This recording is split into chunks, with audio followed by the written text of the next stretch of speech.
Bonjour à tout le monde. Ça me fait toujours plaisir de venir ici le dimanche matin pour partager ce que le Seigneur a mis sur mon cœur. Je vais commencer une série. Ça va durer au moins 5 mois ou 5 fois, une fois par mois. Et le thème, c'est Seigneur, apprends-nous à prier. Je ne l'ai pas inventé, ce thème.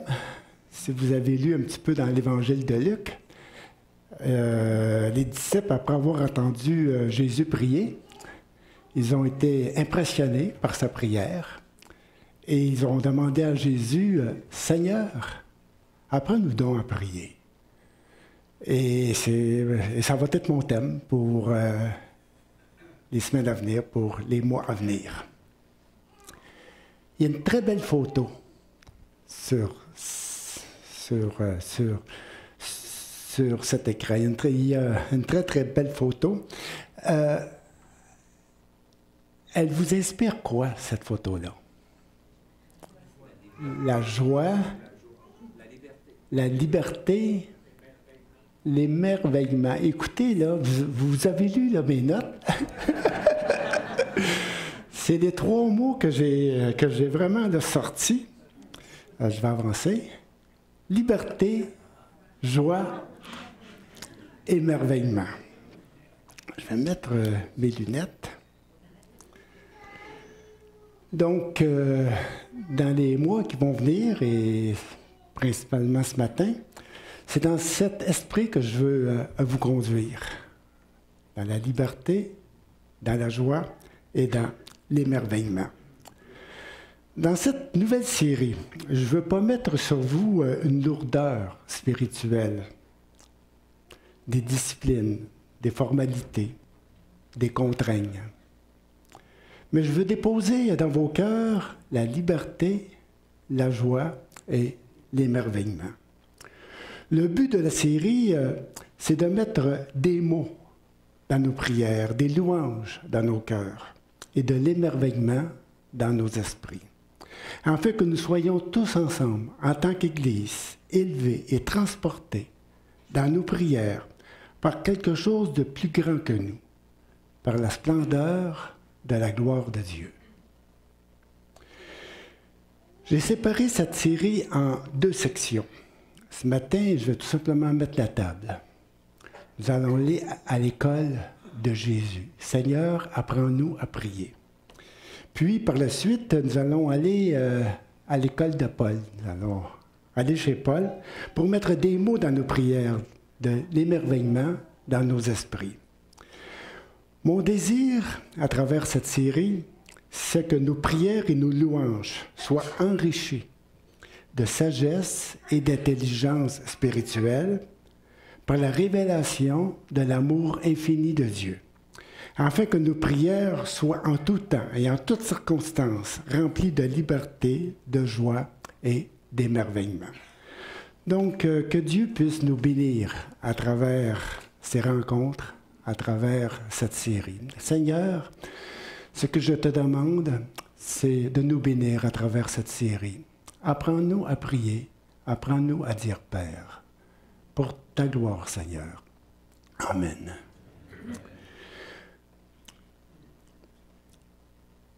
Pour introduire le tout, j'aimerais dire que depuis qu'on est jeune, on nous a exhortés à prier.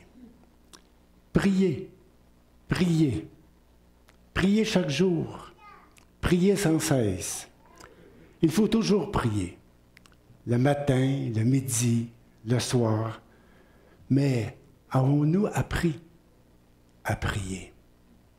Quoi dire? Comment le dire? Quelle attitude prendre? Quelle disposition de cœur avoir? Et dans quel état d'esprit doivent être nos prières? On prend pour acquis que la prière, c'est naturel. On dit souvent, l'important, c'est que ça vienne du cœur. Oui, c'est vrai. Toute prière doit être sincère et vraie. Toutefois, on ne peut pas dire n'importe quoi et n'importe comment à notre Père qui est dans les cieux, devant le Seigneur de l'univers. Avant tout, dans un premier temps, j'aimerais vous partager ma propre expérience pour que vous puissiez comprendre ma démarche à travers cette série. Pourquoi que j'ai choisi ce thème et pourquoi j'ai choisi la liberté, la joie et l'émerveillement. Il y a tout un arrière-plan, il y a toute une vie à travers ces trois titres-là, liberté, joie et émerveillement. Dès mon enfance, on m'a appris à prier. On m'a appris à réciter le Notre Père, le Je vous salue Marie, le Je crois en Dieu, et j'en passe. C'était le principal canal par lequel on pouvait s'adresser à Dieu. C'était une façon d'obtenir les faveurs de Dieu. À ma mémoire, je ne me suis jamais adressé à Dieu personnellement, dans mes propres mots, seulement par l'intermédiaire des prières de l'Église.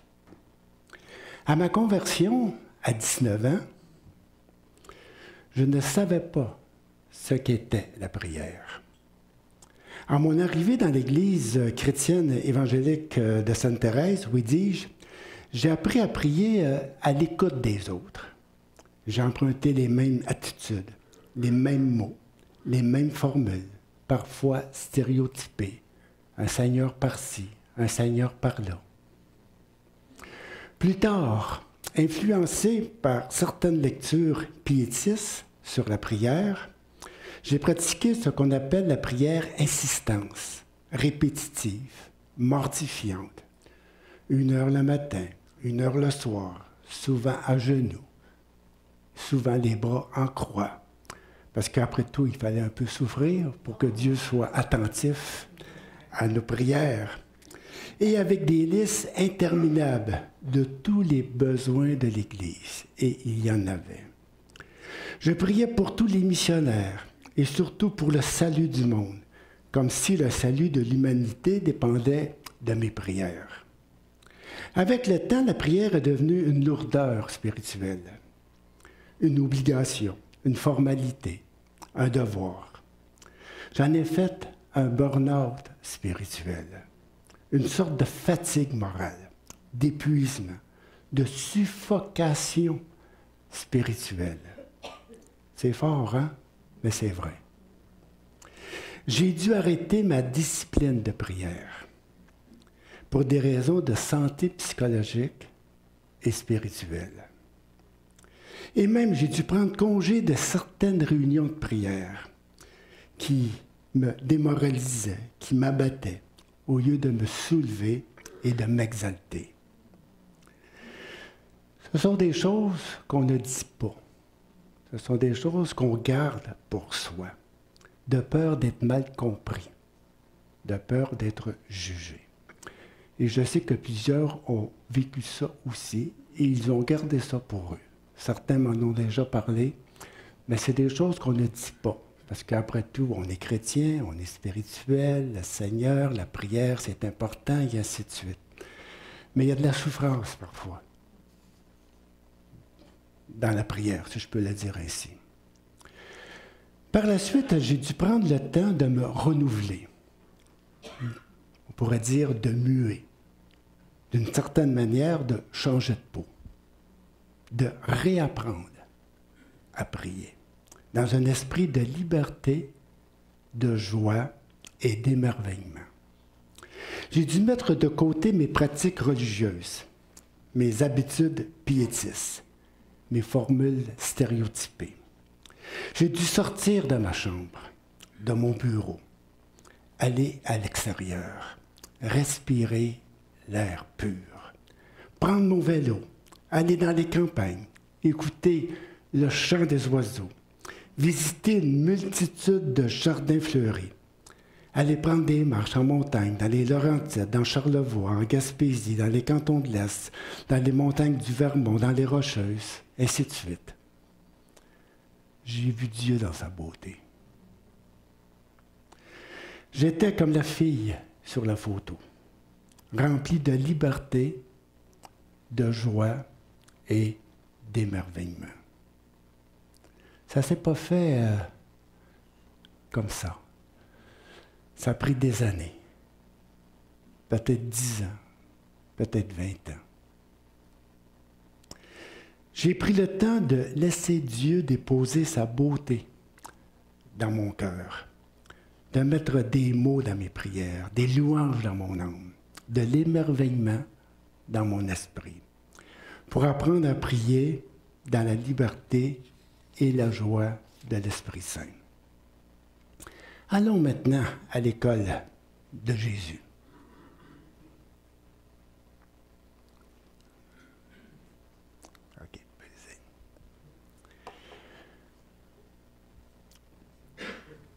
C'est écrit, Jésus priait un jour à un certain lieu. C'est dans Luc, chapitre 11. Lorsqu'il eut achevé, un de ses disciples lui dit, au nom de tous les autres, « Seigneur, enseigne-nous à prier. » Comme Jean-Baptiste l'a enseigné à ses disciples. Vous savez, prier, ça s'apprend. En effet, à l'époque, on enseignait aux disciples à prier. C'est qu'il fallait dire, comment le dire, quelle position, quelle attitude prendre dans la prière. Les prophètes l'avaient enseigné à Israël à travers les psaumes. Les pharisiens l'avaient enseigné à leurs disciples. Jean-Baptiste aussi l'avait enseigné à ses propres disciples. Et maintenant, à leur tour, les disciples de Jésus lui demandent « Seigneur, enseigne-nous à prier. » Pourtant, les disciples de Jésus priaient. On pourrait même dire qu'ils savaient prier. Ils étaient des Juifs pratiquants. Hein? Pierre, Jean, Jacques et les 12, ce sont des Juifs. Donc, ils étaient des Juifs pratiquants. Même certains d'entre eux avaient été disciples de Jean-Baptiste, André et Jean. Dans la tradition judaïque, la prière était un rituel enveloppé d'une liturgie bien réglée. La prière se faisait à un endroit indiqué, à une heure précise, dans une posture prédéterminée, avec des mots bien choisis d'avance, adressés à Dieu par l'intermédiaire d'un prêtre, d'un sacrificateur, pour la communauté. C'est ainsi que Luc nous dit, dans le livre des Actes, chapitre 3, au verset 1, que Pierre et Jean montaient ensemble au temple à l'heure de la prière. C'était la 3e heure de l'après-midi. En réalité, il y avait un temps le matin à 9 heures, puis il y avait un temps l'après-midi à 3 heures. Et c'était les 2 périodes où ceux qui voulaient vraiment se rendre au temple, il y avait vraiment une rencontre de prière. Donc, on offrait un sacrifice, on offrait des parfums, et on enveloppait ça de psaumes, de chants, et ainsi de suite. 2 petites cérémonies par jour, matin et soir. Les disciples savaient prier, selon la tradition judaïque. Mais lorsqu'ils ont écouté Jésus prier, ils en ont été étonnés, surpris, même émerveillés par sa prière.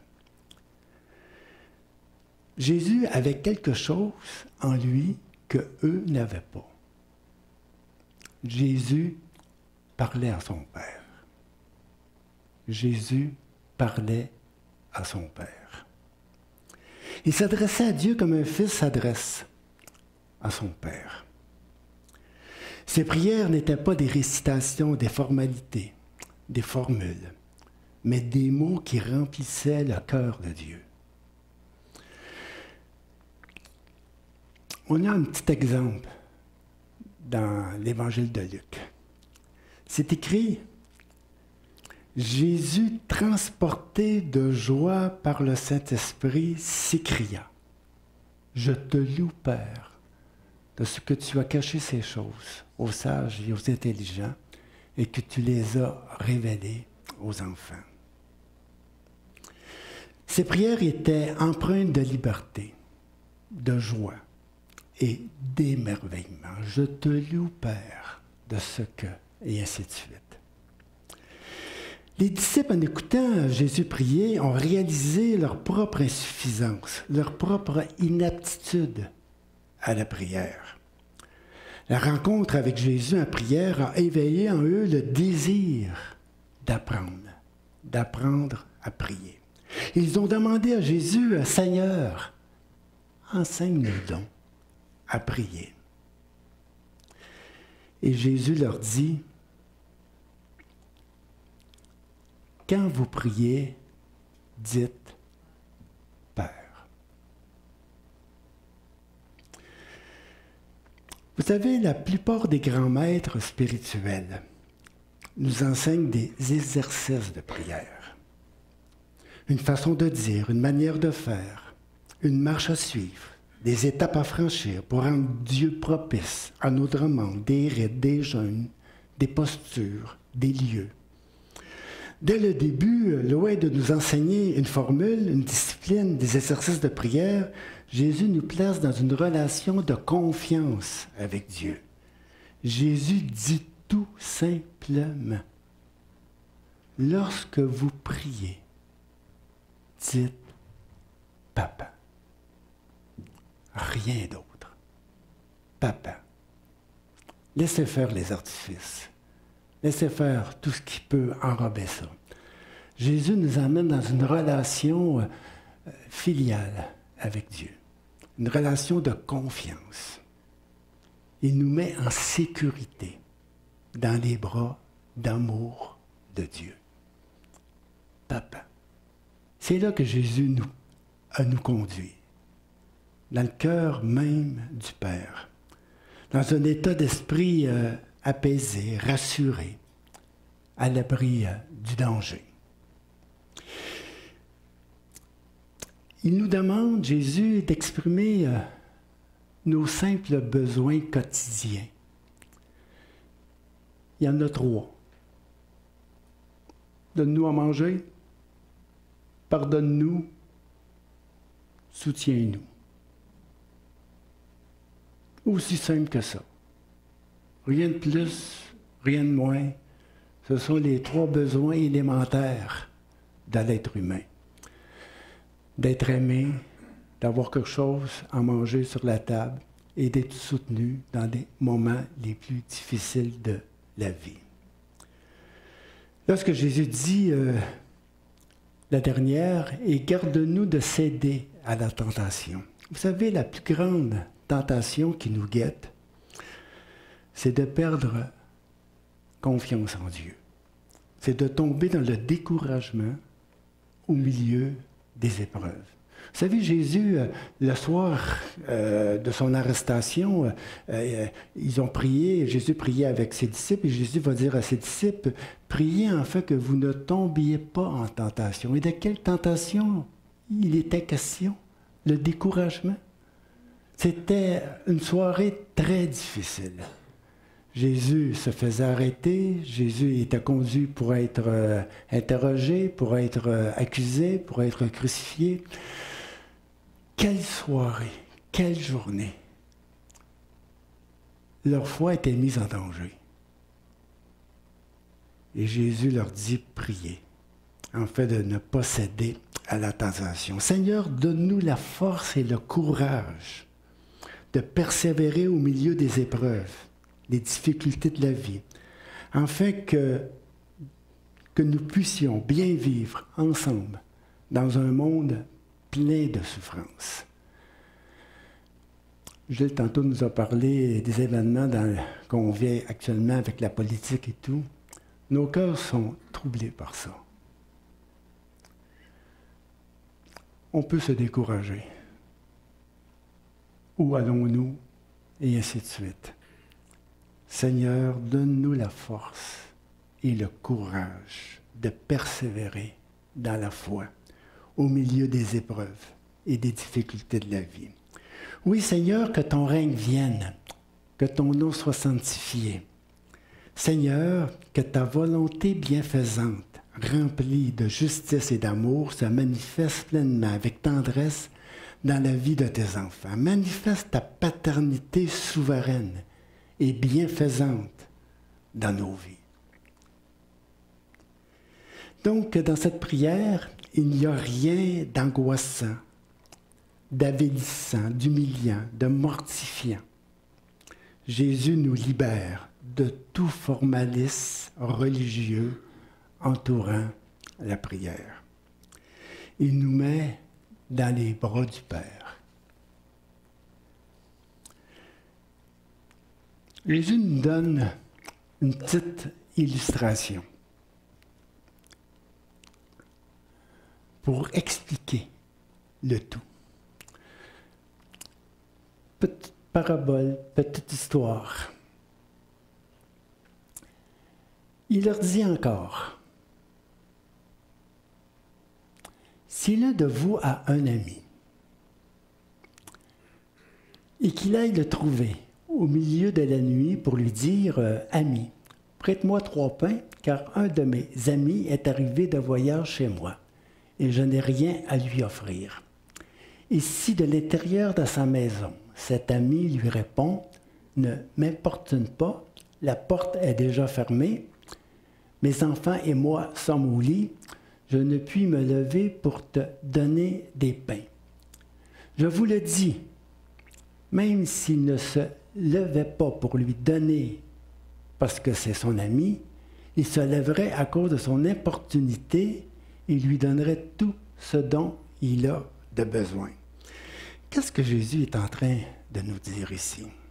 Jésus est simplement en train de nous dire, si l'un de vos amis est prêt à se lever au milieu de la nuit pour répondre à votre besoin, même si cela, ça le dérange, combien plus votre Père, qui lui vous aime, parce que c'est beaucoup plus qu'un ami, c'est votre Père, combien plus notre Père répondra-t-il à vos besoins?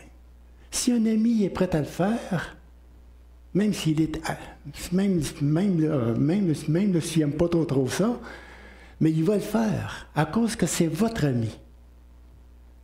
Et Jésus dit, écoutez là, si un ami est capable de se lever durant la nuit pour vous donner un coup de main, même si ça ne lui tente pas, combien plus votre Père qui est dans les cieux ne répondra-t-il pas si vous venez frapper à sa porte? Parce qu'il est votre Père. Quand Jésus dit au tout début, quand vous priez, dites « Papa ». C'est Papa sur toute la ligne. C'est Papa tous les jours. C'est Papa toujours.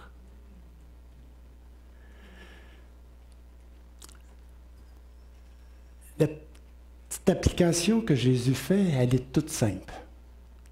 Et moi, je vous dis,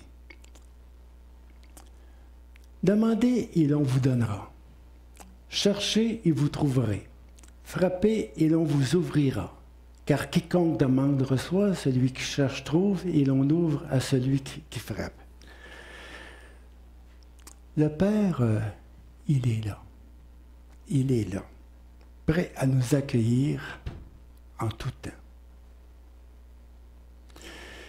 Comme Jean Théoret l'a dit si bien, je pense qu'il est venu plusieurs fois prêcher ici, comme Jean Théoret le disait si bien, Dieu est favorablement bien disposé à notre égard. Notre Père sait nous accueillir. Il sait nous accueillir avec les besoins que nous avons. Pardonne-moi, papa. Hein? Qui ne pardonnerait pas à son enfant? On fait tous des gaffes. On fait tous des erreurs. On n'est pas des cadeaux, souvent. Mais on est prêt à pardonner à nos enfants. Si, de plus, vous êtes prêt à pardonner à vos propres enfants, combien plus notre Père céleste va-t-il nous pardonner jour après jour les gaffes, les mensonges, les menteries? On a fait-tu des affaires tout croche? Ça n'a pas de bon sens, hein? Entre moi là et vous, on n'est pas vraiment des enfants parfaits, comme nos enfants ne le sont pas non plus. Pourtant, on a beaucoup de compassion, d'amour, de patience, de gentillesse, d'accueil. Combien plus votre Père céleste, qui lui est plein de compassion pour vous, ne vous pardonnera-t-il pas, ne vous donnera-t-il pas à manger et ne vous donnera-t-il pas la force de passer à travers les épreuves? Et moi, je vous dis, comme Jésus l'a dit si bien, demandez et l'on vous donnera, cherchez et vous trouverez, frappez et l'on vous ouvrira. Jésus nous invite à venir frapper en toute confiance à la porte du Père. Dieu va nous ouvrir, le Père va nous ouvrir, il va nous accueillir favorablement. Jésus nous invite à venir demander avec assurance et chercher en toute quiétude notre pain quotidien, le pardon de nos fautes, le courage de persévérer dans les difficultés de la vie, sans être inquiet d'être renvoyé les mains vides. Jésus nous enseigne à faire confiance à la bonté du Père en tout temps, en toutes choses. Il nous met en sécurité dans les bras du Père.